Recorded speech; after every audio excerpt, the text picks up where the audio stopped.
और फिर ये हमले कर ले। लेकिन ब्रिगेडियर जामवाल, दो चीजें मुझे समझाइएगा व्यूअर्स के लिहाज से।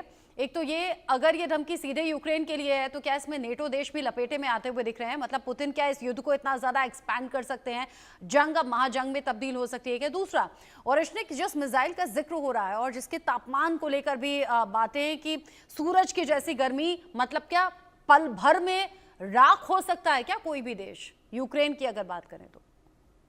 देखिए, पूरा देश अगर राख करने की बात करें तो तब तो परमाणु हथियार ही चाहिए। कन्वेंशनल हथियारों से पूरा देश एकदम राख नहीं हो सकता।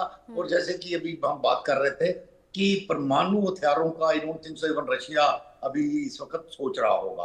हाँ, कुछ कॉस्ट वेस्टर्न कंट्रीज पे मतलब खासकर जो रशिया के बॉर्डर के साथ मिल रही हैं, उनमें से किसी भी, दैट इज वाई से अभी हम टारगेट ढूंढ रहे हैं, लक्ष्य ढूंढ रहे हैं। तो उनमें से कोई हो सकता है कि दे में वो एक हो सकता है हिट करे उनमें से किसी को, ताकि भी तुम जो इनडायरेक्ट सपोर्ट कर रहे थे अब तुम डायरेक्ट में आओ, डायरेक्ट सपोर्ट में आ जाओ। वैसे भी तुम हथियार तो उनको दे ही रहे थे, तो अब उनको देने के बजाय डायरेक्ट हम पे हथियार चलाओ, ताकि हम भी डायरेक्ट आपके ऊपर आ जाए। सो दैट बेसिकली लड़ाई की गर्मी आपको भी महसूस हो, एंड वो एक एस्केलेशन पॉसिबल है कि रशिया इस वक्त जिस हालत में है वो कर सकता है। दूसरा, आपने बोला कि वो जो गर्मी है, देखिए what happens is hypersonic, it is something like कि जैसे री एंट्री करती है जो इंटरकॉन्टिनेंटल ब्लास्टिंग मिसाइल वगैरह होती हैं, जहां नॉर्मल रॉकेट जो जाते हैं ऊपर, जब वो री एंट्री करते हैं एटमॉस्फेयर में, तो फ्रिक्शन से इतनी गर्मी पैदा होती है कि कई हजार डिग्री का टेम्परेचर होता है। अभी ये जो हाइपरसोनिक मिसाइल है, ये ऑलमोस्ट उसी स्पीड से चल रही है जैसे Aditya. So obviously air friction से ही इतनी ज्यादा हीट पैदा होती है कि मतलब जिसको 4000 डिग्री के आसपास बोल रहे हैं, ये वही तकरीबन हीट है कि जो एक री एंट्री व्हीकल महसूस करता है। और ऑब्वियसली उसके अंदर इन एडिशन एक्सप्लोसिव वॉरहेड भी होगा, एंड मिसाइल खुद जो इतनी मतलब लंबी चौड़ी मिसाइल है, जब उसका अपना टेम्परेचर है तो कहीं भी कोई आगे पीछे इन्फ्लेमेबल होगा तो वो आग तो लगाएगी, प्लस जब विस्फोट उसके साथ जुड़ेगा तो तबाही काफी ज्यादा तबाही बड़ी होगी। और उस तबाही से पहले कुछ अटैक की भी खबर आ रही है। आप दोनों रहिए मेरे साथ में। रूस ने सुमी, खार्किव, डोनेस्क में अटैक भी किया है, जो अभी का अपडेट है। ज़पोरिज़िया और खेरसोन में भी हमले की खबर है। रूस ने 400 से ज्यादा ड्रोन से यूक्रेन पर हमला किया है। इसमें ज़पोरिज़िया ओब्लास्ट पर भी रूस ने अटैक किया। ये पहले से कहा जा रहा था कि यूक्रेन में अलग अलग शहरों में तबाही मच सकती है, रूस हमला कर सकता है और इसमें सैन्य ठिकाने भी हो सकते हैं। कई यूक्रेनी सैनिकों की मौत का दावा भी इसमें किया गया है। यूक्रेन को लेकर जो सख्त चेतावनी दी गई थी या फिर जो अभी तक की धमकियां थी, वो तो अब असल में होती हुई दिख रही हैं। रूस रह रहकर यूक्रेन को उसके किए का सबक सिखा रहा है। यानी कि अभी जो पिछले दिनों यूक्रेन ने सबसे बड़ी तबाही रूस में मचाई है, यानी कि जो अब तक का सबसे बड़ा हमला किया, उसका जवाब देना शुरू कर दिया है। ब्रिगेडियर दत्ता, अगर 400 से ज्यादा ड्रोन से एक साथ ये हमला किया गया है, वो भी अलग अलग शहरों में धमाकों की खबर है, इसे क्या समझे? बड़ी तबाही का एक तरीके से क्या कहीं काउंटडाउन शुरू हो गया है? यूक्रेन अब भयंकर तबाही झेलेगा? यूक्रेन तो अगर आप देखें पिछले 3 साल से बिल्कुल नेस्तनाबूद हो गया है। मैं वहां गया था एक डेलीगेशन में, जब खार्किव में कुछ टैंक्स वगैरह खरीदे जाने थे, तो इतना मारूफ, इतना बढ़िया, इतना कल्चरली एडवांस कंट्री था यूक्रेन, लेकिन आप देखें अभी खंडहर में तब्दील हो चुका है।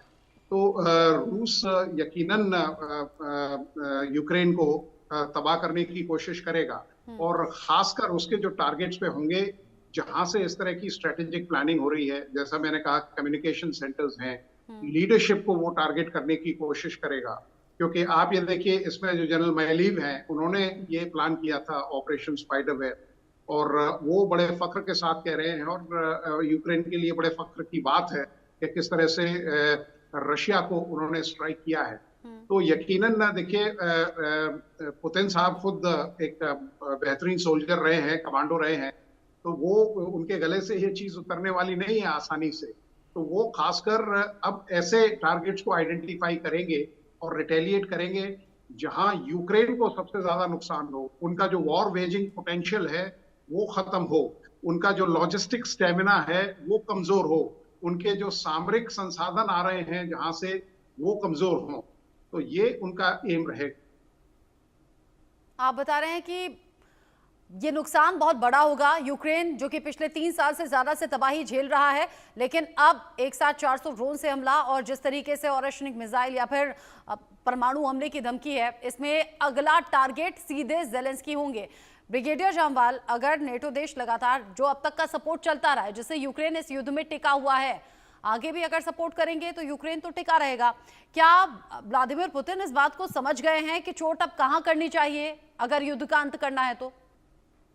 देखिए, मैं वही आपको बता रहा था कि जब उन्होंने बोला है कि वो टारगेट का चुनाव कर रहे हैं, अगर टारगेट खाली यूक्रेन होगा तो टारगेट का चुनाव उनके लिए इतना मुश्किल नहीं था।